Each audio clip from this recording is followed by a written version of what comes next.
Oke, di sini gue pengen bahas kenapa Gen Z itu miskin. Ini adalah salah satu pertanyaan yang paling banyak ditanyain ke gue, dan gue tahu viewer gue di sini mungkin 50% itu adalah Gen Z, ya sama seperti gue, Gen Z juga. Tapi di sini gue pengen bedah lebih dalam, ya. Pertanyaan kali ini kenapa Gen Z itu miskin? Orang kan banyak nyala-nyalain Gen Z ya. Ini mungkin generasi yang memang males, yaitu nanti gue akan bahas tentang mentalitas mereka. Tapi terlalu banyak yang nggak paham tentang sistem yang sekarang sedang terjadi.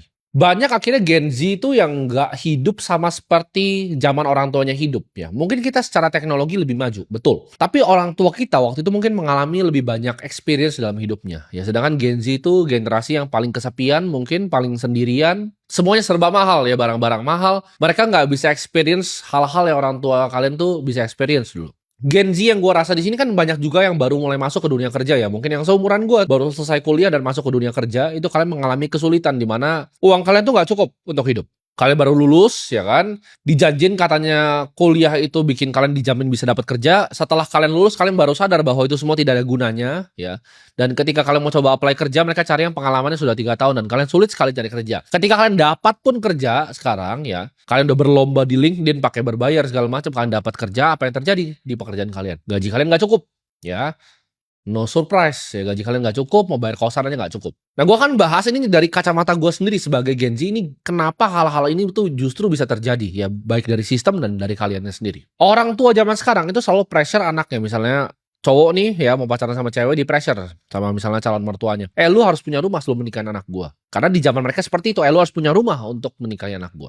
Itu tuh di saat mereka itu nabung aja nggak bisa ya. Gaji UMR itu hanya sekedar pas-pasan banget untuk hanya bayar kos dan makanan. Sebenarnya kenaikan harga ini ya, jangankan Gen Z kalian yang ngalamin, gue sendiri ngalamin. Kenapa? Karena gue biasa setiap Jumat itu gue suka bagi-bagi yang namanya beras.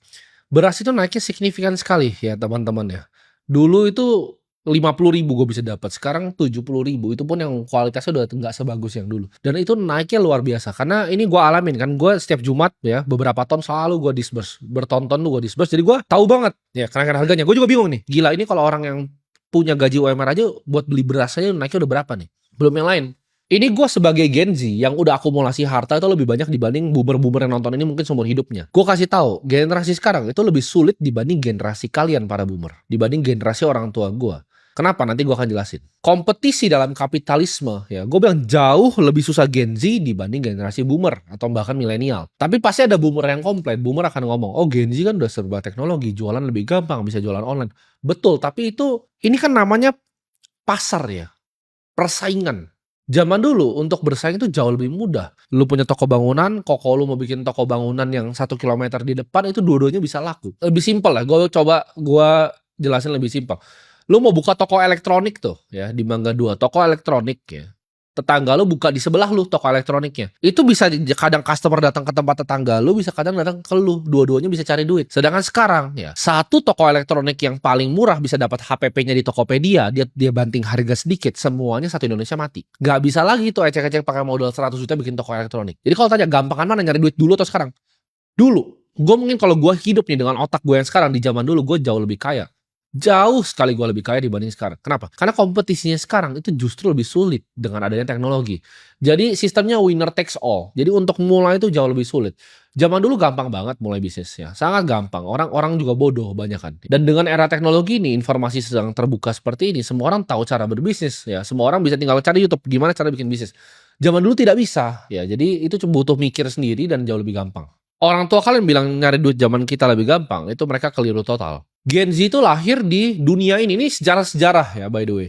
Di dunia yang paling banyak krisisnya dan paling sulit dalam sejarah manusia. Nah krisisnya apa aja? 2008 ya. Dari masih kecil aja Gen Z itu udah kena financial bubble. Ketika 2020 ya, mereka mungkin yang Gen Z yang lebih baru nih, yang mau sekolah, baru mau lulus kuliah, mereka itu sekolahnya lewat Zoom. Mereka sekolahnya lewat digital bahkan. Mereka nggak datang ke sekolah, nggak bersosialisasi.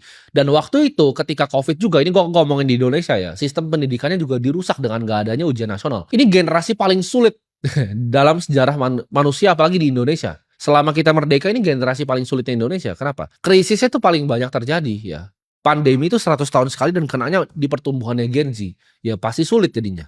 Boomer juga tidak ada potensi teknologi berkembang AI seperti ini yang bisa berpotensi untuk ngacak-ngacak pasar. Gue udah ngomong di podcastnya Deddy Corbuzier tahun 2022 ya, di akhir tahun di situ. Waktu itu di syuting itu sekitar November 2022. Gue udah bilang bahwa AI akan gantikan beberapa job desk dan beneran kan udah keganti sekarang. Ini real case ya, karyawan gue sini sekarang sekitar 20-an orang. Dulu gue punya karyawan tuh 135, tapi 20 orang yang kerja di sini itu lebih efisien dibanding 130 yang kerja dulu. Kenapa? Karena teknologinya udah bisa pakai AI gitu. Nyari-nyari apa tuh udah bisa pakai AI. Itu berbeda jauh gitu. Itu cuma dalam waktu 2 tahun, teman-teman. 2 tahun. Karyawan gue yang 20-an sama 130 dulu lebih efisien yang 20-an, bayangin. Nah, ini tesis gue, makanya Gen Z ini akan kasihan.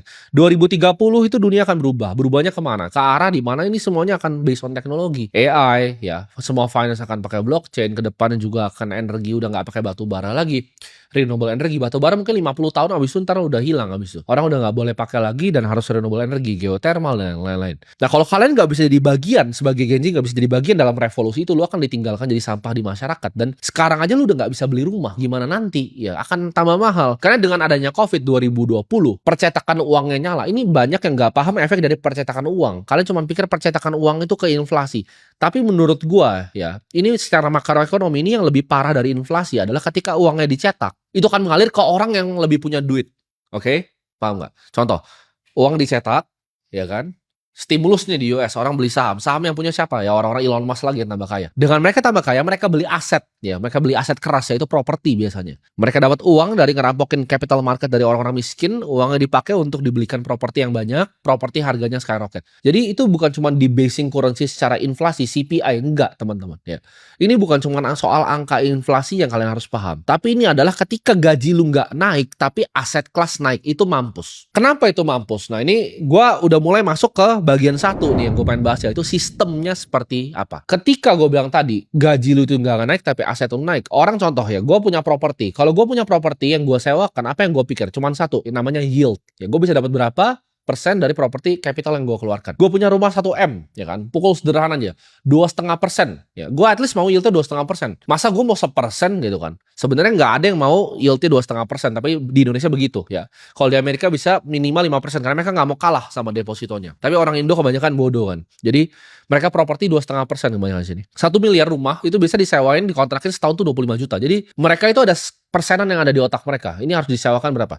Rumah 2 miliar, ya kita sewakan 50 juta begitu. Kalian bisa cari aja di market yang memang begitu ya, 2,5%. Nah, yield ini ya, orang yang tadinya gajinya UMR untuk kontrak yang 50 juta atau UMR lebih dikit kontrak yang 50 juta, itu ketika rumahnya jadi 3 miliar itu naik jadi 75 juta nanti. Jadi kontrakannya naik karena rumahnya apresiasi dan orang yang punya rumahnya minta yield. Nah, ini jadi siklus kematian gue bilang ya. Otomatis itu menyebabkan rakyat tambah miskin. Jadi kalau umur 27, 28 disuruh menikah sama orang tuanya, terus kalau lu gak bisa beli rumah, ya lu gak akan, memang tidak akan bisa beli rumah. Paham gak? Karena zaman mereka sewa, naiknya gak begitu. Rumah gak naik dari 1M sampai 3M dalam waktu berapa tahun. Lama sekali, rumah cuma 100 juta dulu. Sekarang rumah 1M lu cari di Jakarta itu di pinggir kali, di pinggir gang gitu. 1M tuh dulu bayangan orang, itu rumah kayak di sinetron. Enggak, teman-teman. 1M tuh rumah di pinggir gang di sini. Ya. You get fucking nothing dengan 1M. Itu uang yang gak ada artinya di Jakarta. Kalian harus paham, ini arah dunia ini ke sana. Nanti rumah 5M itu rumah di pinggir gang. Dan lu bingung gitu, kenapa gue miskin gitu. Karena lu gajinya UMR, rumahnya naik. Orang yang punya duit dari hasil inflasi itu, ya percetakan duit itu, orang yang dapat keuntungan dari itu, mereka buy up property, bikin kalian tambah miskin. Jadi mereka mau gimana? Ya itu hanya satu, itu cuma masalah tentang tempat tinggal, housing. Edukasi, ya edukasi kita dirusak lah, gue bilang. Dirusak dengan ujian nasional dihilangin. Mereka kira kita negara seperti Finlandia, padahal jelas sekali kita di Indonesia itu negara Asia yang lebih cocok. Kalau mau nyontek yang maju, nyontek Cina. Ya, lu tes sampai mampus anak-anaknya. Anak-anak zaman sekarang, gue beri jamin ini kalau dites IQ lebih bodoh lagi dibanding generasi sebelumnya. Mereka ditanya basic aja nggak tahu gitu, matematika dasarnya mereka nggak bisa selesaikan. Kenapa? Karena tidak ada ujiannya. Ya, ini udah bobrok dari sistemnya. Kita belum bahas bahkan higher education. Ini problemnya banyak sekali ya. Lu pegang omongan gue sini. Gue bilang kelas menengah akan hilang. Betul kejadian. Gue bilang AI akan ini 2022. Betul kejadian. Gue bilang Bitcoin akan segini harganya. Betul kejadian. Sekarang gue ngomong lagi di sini. Nanti UKT ini ya akan dibikin persis student loan seperti di Amerika. Ya, persis seperti di Amerika. Harganya akan terlalu tinggi. Ya, pemerintah akan mikir gimana caranya gue begini ya. Dia akan keluarkan yang namanya student loan. Terus dia kerja sama bank-bank di Indonesia untuk ngutangin anak-anak. Nah ini kalian akan masuk ke perangkap setan finansial, di mana kalian mau belajar untuk pendidikan tinggi yang tidak ada gunanya, Terus lu harus ngutang pakai uang yang lu tidak punya. Lu harus ngambil riba, lu harus take riba untuk dapetin pendidikan yang belum tentu kasih lu kerjaan. Itu lu masuk lingkaran setan itu abis itu. Selesai abis itu Gen Z ya. Tinggal dia bikin program student loan dan selesai menurut gue generasinya. Ini akan mampus masuk ke lingkaran setan nih. Nggak bisa bayar utang sampai seumur hidupnya. Gen Z belum nyampe tahap sana.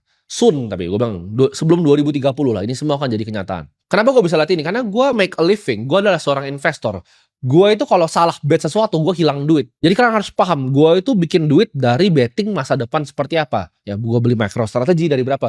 Gue beli Nvidia. Gue itu make a living by seeing the future. Jadi kalau kalian bingung, kenapa bisa begini? Karena I make a living doing this gitu. Gue tahu ini akan mereka bikin student loan. Mungkin sekarang belum.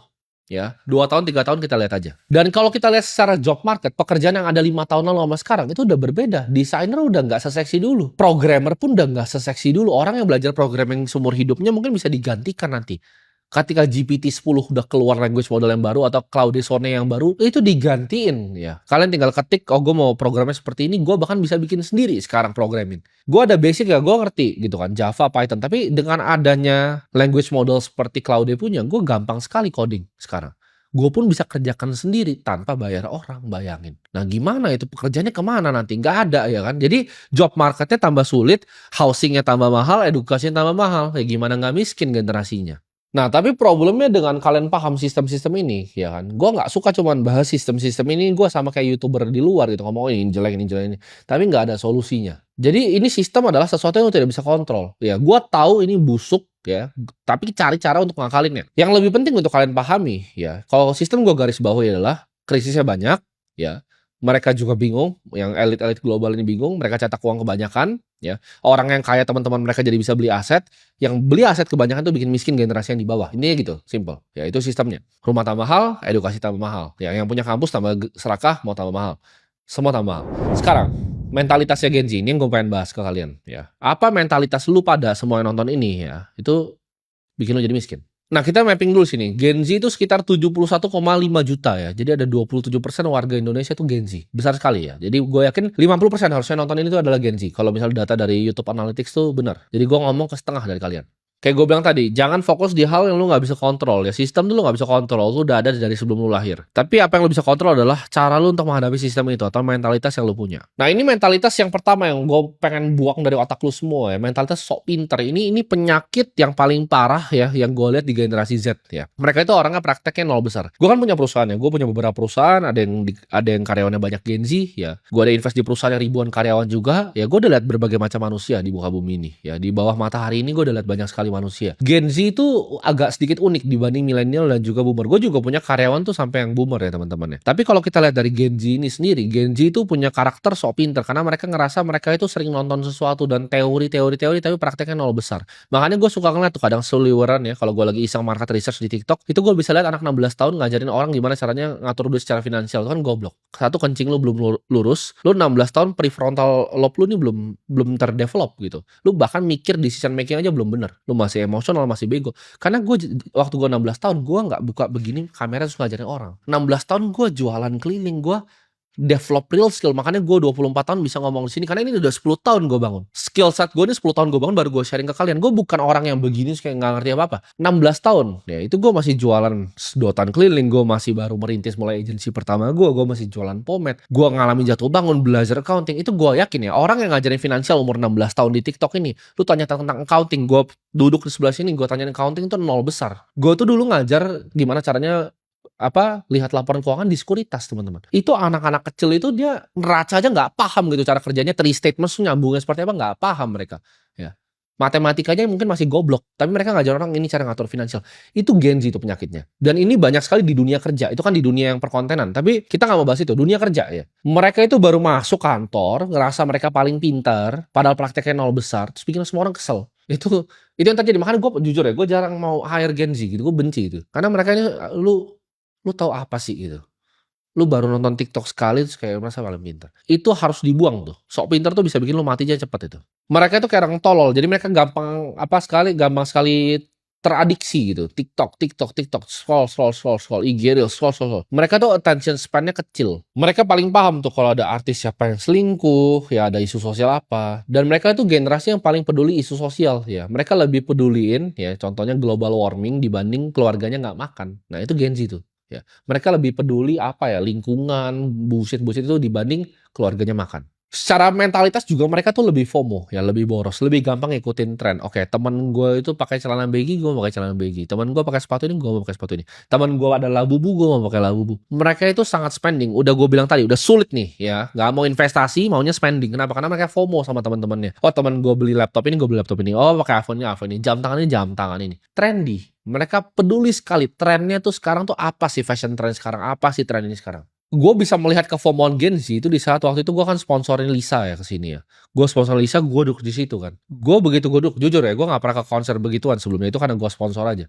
Gue duduk kan, terus gue dengar berteriak gitu. Gue sampai lompat dari kursi gue, serius gue. Gue kayak ini apa ya ini gue lihat sama di atas itu kan. Ini apa sekte apa ini? Gue kayak salah tempat gitu. Mereka tuh berteriak itu gue sampai nggak bisa dengar apapun gitu. Gue sampai kayak lompat ya. Gua itu lompat dari kursi gua. Ini nggak lebay begitu Lisanya keluar, "Wah, Lisa." Gua kayak, "Oke, enggak." Gua ngobrol sama promotor kita di tangga di atas aja gitu. Nggak ada, ini not for me gitu. Nah, tapi kan itu menunjukkan seberapa FOMO dan gua nanya sama teman gua yang bawa Lisa ke sini, "Bro, ini apa namanya, tiketnya lakunya kapan?" Kebanyakan H-2, H-1, kalian bayangin nggak? Jadi ketika Lisa itu ada di marquee di Singapura, viral di TikTok, mereka baru mau cepat-cepat beli tiketnya di Indonesia. Jadi akhirnya sold out semua, tapi itu H-1, H-2. Dan pas gue datang ke sana bahkan, gue datang kan itu dibilang mau mulai gue agak ngaret sedikit karena macet kan. Itu mereka lari ya di eskalator itu kayak zombie teman-teman. Zombie apokalips. Itu ajudan gue di samping udah begini-begini udah kayak sampai nggak bisa geser mereka gitu. Itu teman-teman ya. Itu FOMO ya. Dan gue lihat dengan mata kepala gue sendiri. Kok bisa lu sampai se-FOMO itu gitu? Generasi Z ini ya. Harus sadar kalian. Dan tadi penyakitnya lagi gue bilang suka konsumsi informasi aneh. Jadi bukan masalah si anak yang so pinter yang sajin informasinya. Tapi teman-teman yang seumuran pikir, oh ini orang pinter gitu. Itu namanya konsumsi informasi aneh.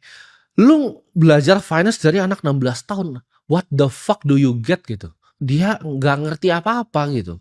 Nggak paham apa-apa. Apa yang lu dapatkan dan siapa yang nonton. Kan lebih goblok lagi dari yang nonton. Informasi aneh itu jadi. Kagak masukin informasi aneh ke kepala kalian terus menerus. Stop begitu. Kalian informasi aneh terus lama-lama LGBT kalian telan juga gitu kan. Jangan begitu. Mau dengerin orang, lihat dulu. Oke, bisnisnya berapa nih? Oh, ini karyawan ada yang 7.000 nih. Oh, track recordnya ini. Outletnya di sini, di sini, di sini. Jelas. Ada tempat fisiknya ini. Oke, gue mau belajar bisnis dari dia. Jangan kayak, oh ini gue belajar ngajarin kalian cara bikin bisnis pertama di 16 tahun 100 juta per. Dari mana? Ngemeng gitu kan.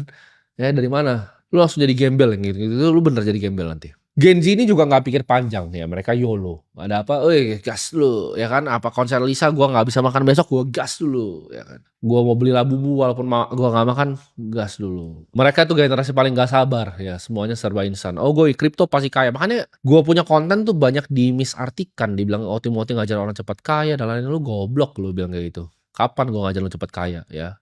Gua kaya 10 tahun loh. Gua nggak kayak kemarin sore. Borong Bitcoin gue seri itu 19 bulan teman-teman. 19 bulan. Itu apa cepatnya? Lu jangan kira oh main kripto ini trading besok kaya. Lu tuh jadi gembel aja. Jangan lu pikir oh ini bikin bisnis ini besok jadi kaya. Nggak ada ya. Nggak ada yang bisa kaya secara instan. Itu pikiran Gen Z itu instan. Mereka spending banyak banget ya. Subscription Netflix ya kan, Disney Plus, Amazon Prime disikat semua mereka. Cuman buat entertainment. Bos, gue kasih tau lu nih, gue 16 tahun, itu nggak ada yang namanya nonton tuh nggak ada waktu. Kerja, karyawan nggak punya cuman 2, gua, admin, sama orang gudang. Lu di situ nonton gitu kan, nonton, gabut nonton, terus TikTok, cewek-cewek. Ya gimana mau makan? Rumah tambah mahal bos, edukasi tambah mahal, mobil tambah mahal. Lu nggak bisa biayain, nanti orang tua lu nggak bisa makan, lu nggak bisa makan. Terus lu pikir, aduh gue beli Netflix dulu dari Shopee nih. Jangan ya teman-teman ya. Mereka itu problemnya bukan cuma spending seperti itu, tapi spending untuk realita yang pahit gue sebutnya. Jadi mereka karena hidupnya mungkin mereka ngerasa mental health, tertekan. Nah itu pedulinya lingkungan, mental health, isu-isu sosial, politik. Itu nggak ngasih lu makan bos. Lu sadar gitu. Ketika lu fokus ke hal-hal yang nggak penting itu lu dan keluarga lu yang nggak makan, cari duit dulu. Jangan lu kayak coping mechanism gitu loh. Oh, gue pengen belanja baju, gue belanjain deh ini self reward self.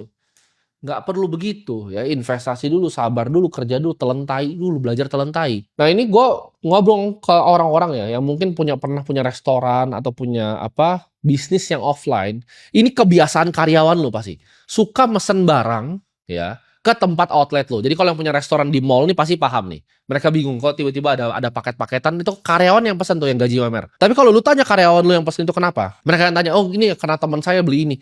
Mereka bisa saking FOMO-nya mereka pesen ya barang-barang paket mereka itu ke tempat kerjaan mereka. Itu lu pikir nggak tuh karyawan-karyawan bodoh ini? Paham nggak kalian? Itu sering sekali terjadi ya di semua restoran yang ada di Indonesia. Sekarang tanya deh yang punya restoran di mall tuh, sering pasti ada paket dari karyawannya itu, orang kitchen lah siapa, pesen, kayak ngapain sih lu pesen ke tempat kerja gitu loh. Dan ini pasti Gen Z nih biasa. Mereka cuma lihat kayak dino kuning lucu beli. Mereka lihat apa lagi beli, gantungan kunci beli, kayak aneh banget gitu. Jadi itu coping mekanisme karena aduh hidup gue susah ini lucu terus gue beli gitu. Kayak apa itu? Fungsinya apa? Gen Z itu juga adalah generasi passion gue sebutnya. Gak passion ini nggak mau, nggak passion ini nggak mau. Ya lu kalau kasih tahu gue ya, lu bayar gue misalnya 100 miliar, terus ada tai di sini nih berserakan di kantor gue di atas meja, terus gue harus lapin setiap hari, tapi lu bayar gue 100 M, itu gue lap tainya. Gue nggak punya passion, gue cuma maunya duit. Apakah gue passion lakukan apa yang gue lakukan? Nggak juga. Ya, apakah gue passion ngeliat market? Nggak juga. Apakah gue passion ekspansi? Nggak juga. It's all about money. Lu kasih gua 100 M, ngapelin tai di depan lu, ambil makan beling sedikit, gua makan belingnya sambil gua pel tainya. Jadi lu jangan kayak dikit-dikit kayak mikir, oh ini passionku bukannya bukan ini nih. Passionku tuh kayaknya bukan ini, tai lah. Cari duit dulu ya. Nanti lu jadi kalau nggak makan tai beneran. Mereka juga generasi paling bullshit, omon-omon gue sebut. Generasi omon-omon. Jadi paling ngerasa jagoan tuh kalau tongkrongan. Oh gue mau bikin bisnis ini, ide bisnis gue coffee shopnya keren nih. Tapi itu cuma berhenti situ. Mereka takut gagal soalnya. Jadi nggak ada yang dimulai, nggak ada yang dikerjain, nggak ada yang pernah diapa-apain.